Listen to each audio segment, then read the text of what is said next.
something new. And it's your boy Icon with a review for you.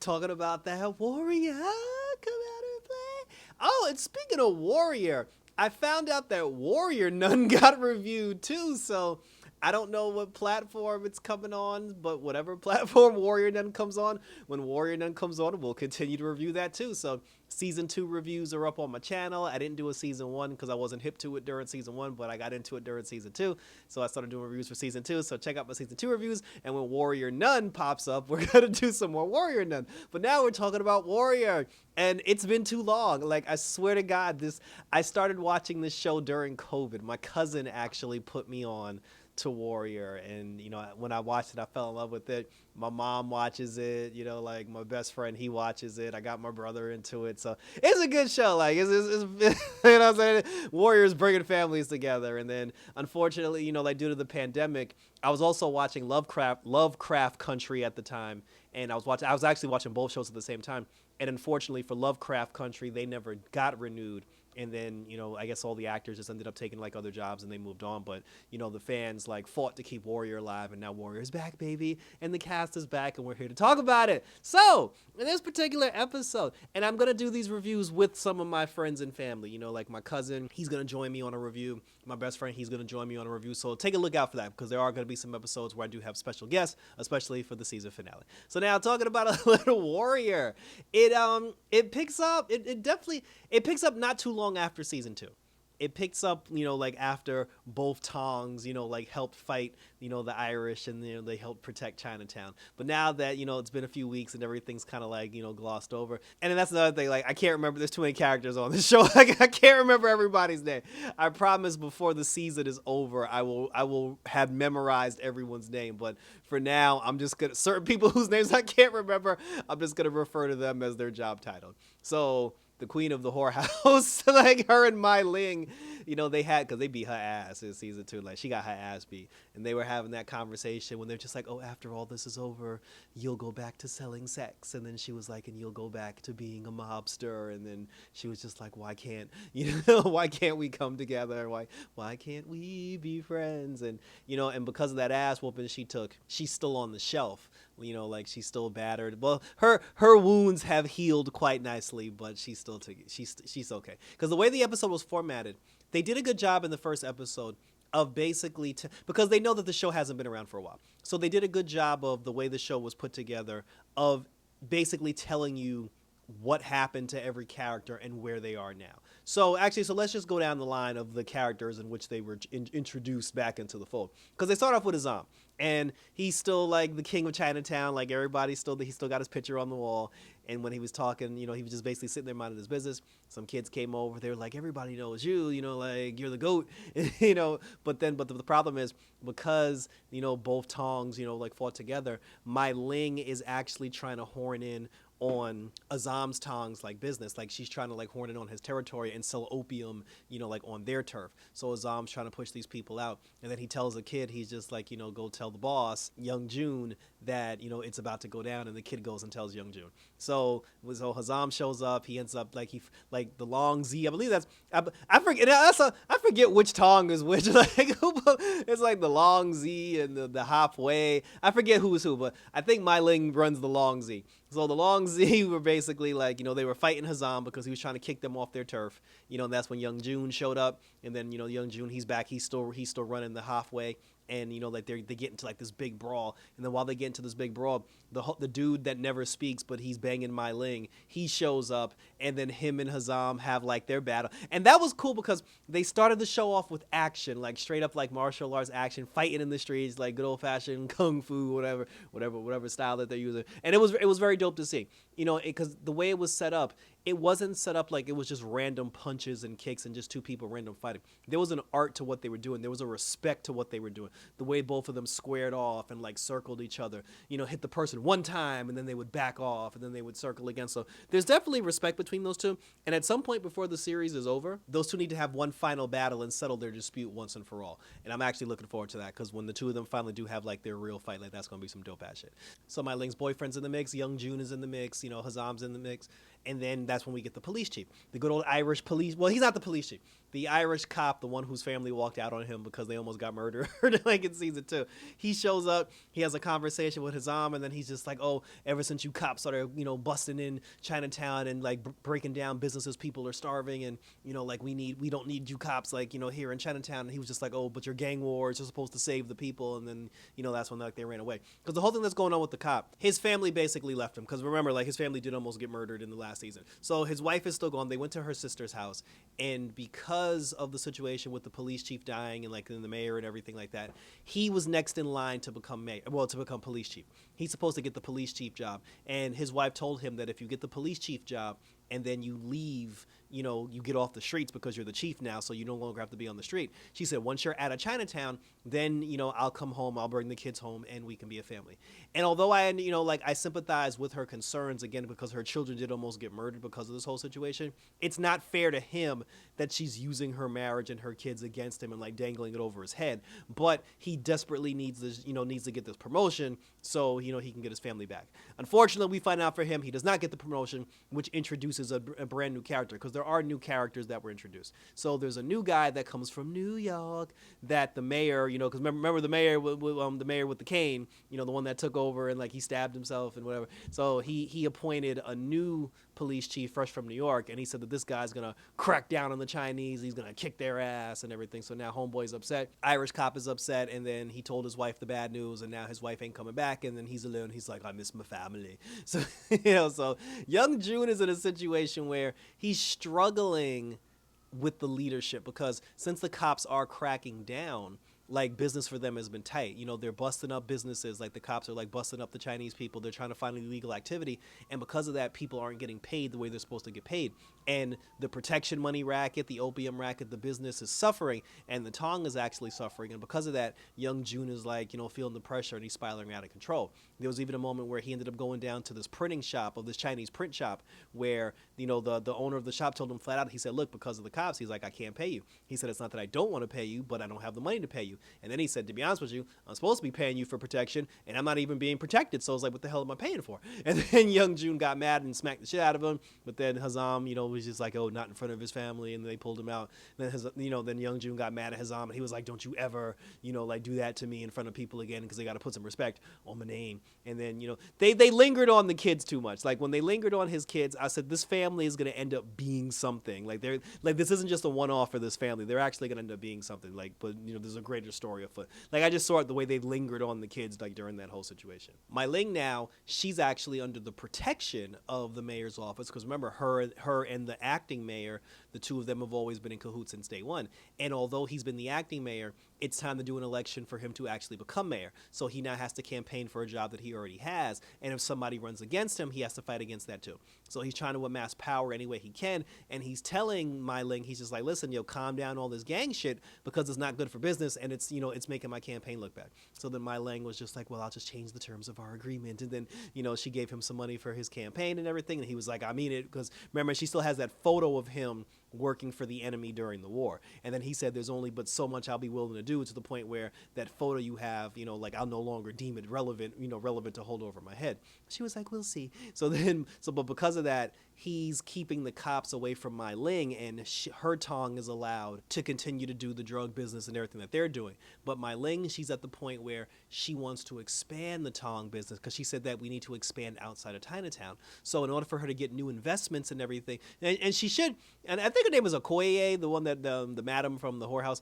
I think she needs to take a book from Okoye, because Okoye actually has businesses, like she actually has like land and she has property. More on her in a minute. But what My Ling decided to do, she got Chow to bring in some white women, and basically My Ling is trying to shoehorn herself into high society. Like the women, they were very captivated, because they're like, oh, she's such a beautiful woman. And then they were like, oh my God, you speak like an American. And then, and then like they sat, and she was telling them their story, and they're just like, oh my God, you're so brave and you're so strong. And there is a part of me that does think that they are in awe of her, because of her story, because the women, women during these times, they were more so like held down, and they were supposed to be, just what is it, speaking and not heard, like they're supposed to just shut up and let the man lead the way. But these particular women, like, they were in awe of her story because she had a strong, courageous story as a woman. But the problem is they still white women in during that whole time period, so I don't trust them 100% as far as, like, I feel like this is gonna blow up in my Ling's face. I'm just waiting for it, but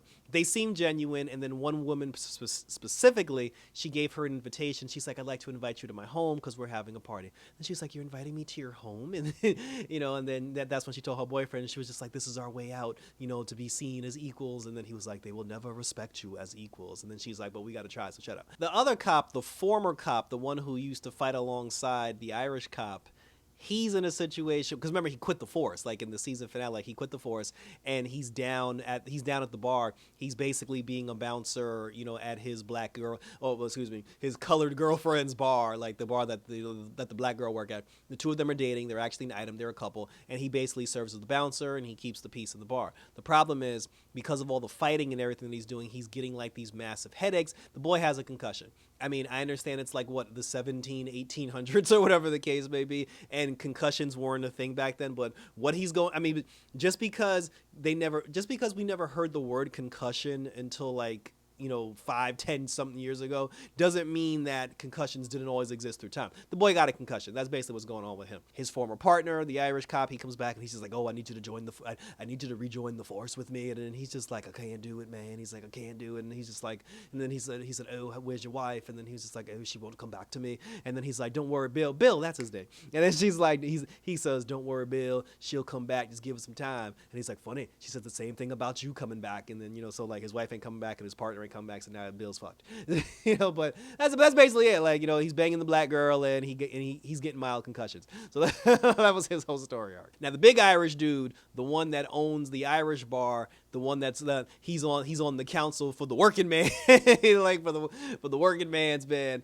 He is on the council, and he's trying to get the businessmen to hire Irish labor instead of hiring cheaper Chinese labor. And they keep telling him, they're like, listen, we can't hire the Irish because they cost too much. Now, if they're willing to work for the wages that the Chinese will work for, then we'll do it. And then he's just like, hey, we don't have to work for those wages. And then he was just like, well, tell my distributors, to cut me a break. This mother effer, he ends up beating up the distributors, and he convinced the distributors to give the businessmen lower prices, so now they can afford to hire Irish labor.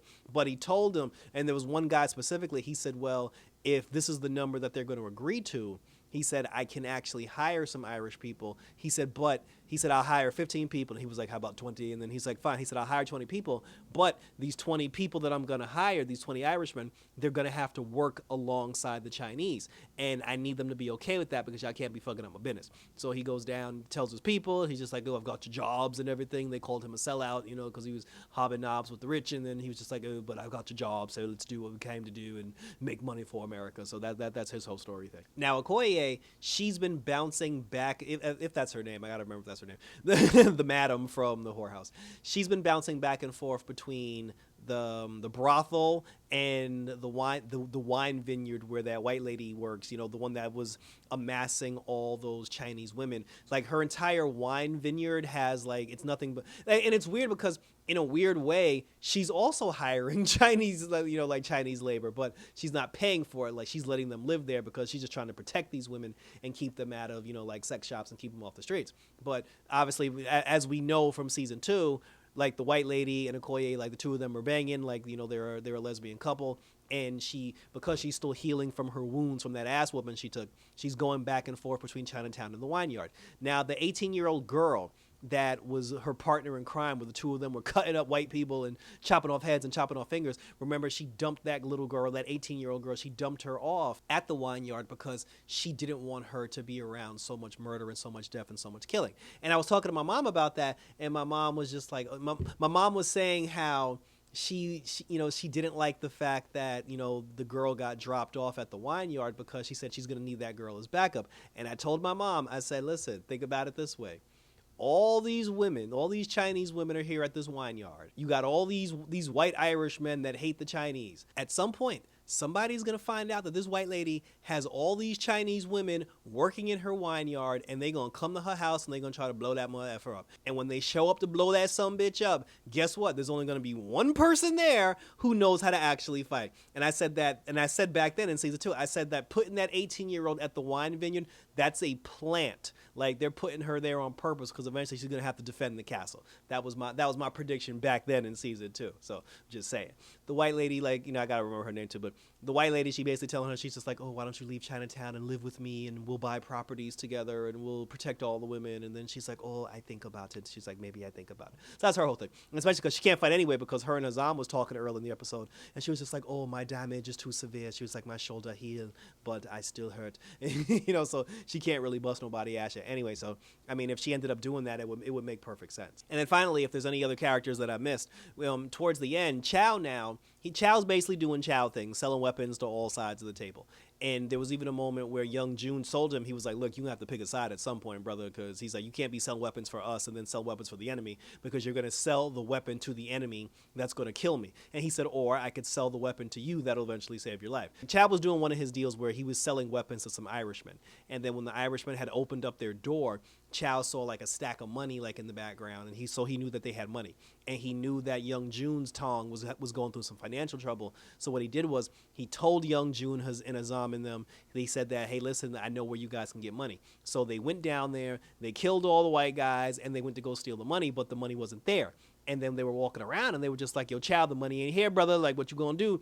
And then Chow realized why the money wasn't there, because he found printing plates, like money, like actual like official government federal printing money plates, and he knew that those guys were making counterfeit money. So then Chow had said to everybody, he said, well, the best way to make money is to literally make money. And then he showed them the printing plates, and then now they're just like, oh shit, we can actually print some money in this bitch, so they can, because again, they're going through financial trouble, so them printing money will help them get out of their financial trouble. That's how the episode ended, and thank you for tuning in. For the love of God, I am glad this show is back. Like, I'm definitely glad this show is back. I'm happy to see all the characters, but I will say this. There are two people that never got, because again, the whole episode, they went down the line and told us about every single character. There were two people that never got mentioned in this episode and never got brought up. And that was the white Penny, that was her name.